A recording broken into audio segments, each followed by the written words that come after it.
Ти благодарам за поканата, за да разговараме на вака важен ден по повод семејството.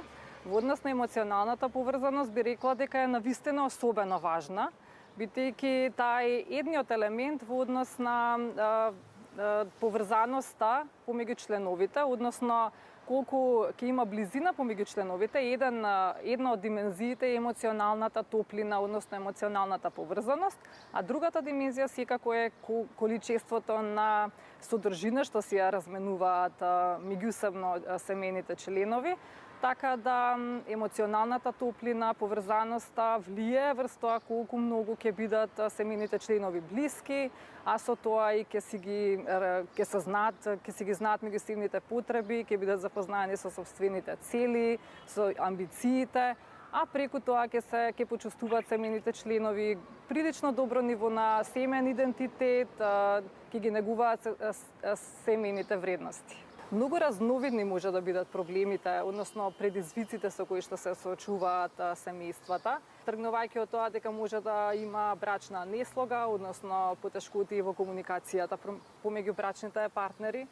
Понатаму може да постојат одредена вонпартнерска врска или афера од страна на еден од партнерите.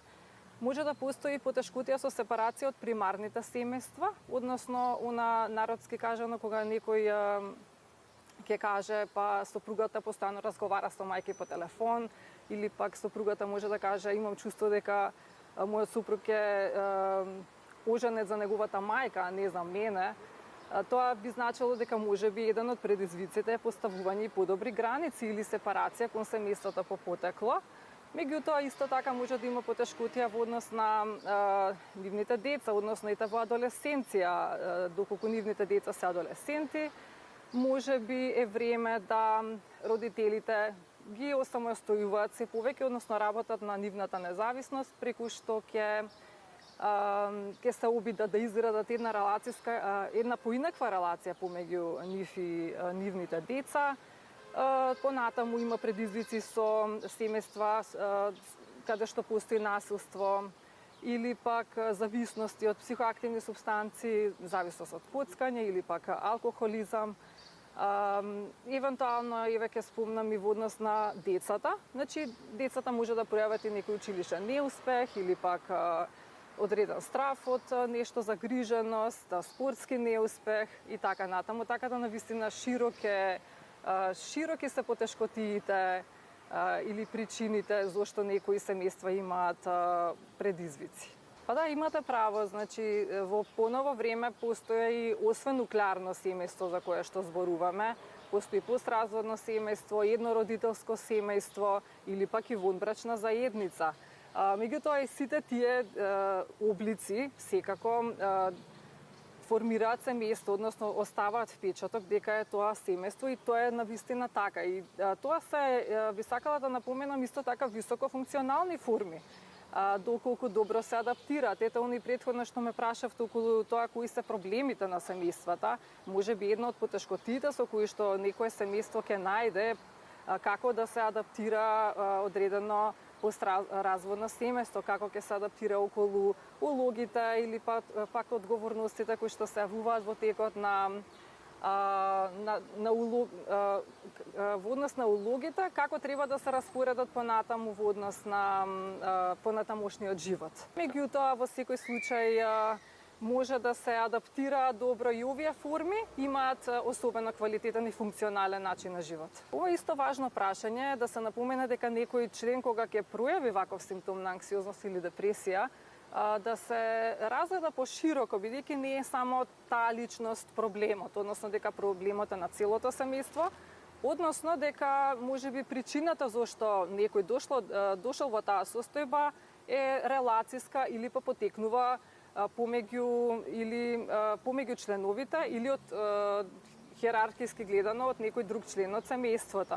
Што би значило тоа? Еве, например, доколку се јави некој сопруг со депресија, што има нели симптом на депресија, тоа може би да значи дека е време да се балансира моќта, односно дека тој може да ја доживува сопругата како подоминантна или помоќна и во таа конотација дека треба да се разгледа нивниот однос и да се види како може тоа да се надмине. Или евентуално доколку некој адолесцент пројави анксиозност, може би е време да неговата презаштитнувачка мајка да ја намали контролата, односно да дозволи да негова индивидуализација. Или уште еден пример јас би кажала, доколку одреден млад возрастен има потешкотија со зависности од психоактивни супстанции, тоа може да биде одредена неоджалена загуба во семејството. Така да не е толку едноставно, не може да се гледаат црно-бели работите, туку во контекст на целото семејство. Тука ова е многу интересно прашање во контекст на тоа дека би требало секој семеен член меѓу себе, сите членови, односно да разговараат во тек на ден, да имаат ритуал, да поминуваат одредено време. Некој ќе каже 5-10 минути во тек на ден, квалитетно време, при што сите дистрактори треба да бидат отстранети, како мобилни телефони, значи активно слушање, гледање во очи, тоа да си го практикуваат како ритуал. Меѓутоа, зборувајќи за семејните ритуали, особено е важно да се слават настаните како родендени или прослави, имендени, слави, затоа што тоа го јакне семејниот идентитет, чувството дека ние таму припаѓаме, ги зајакнува нашите вредности, нашата безбедност и сигурност.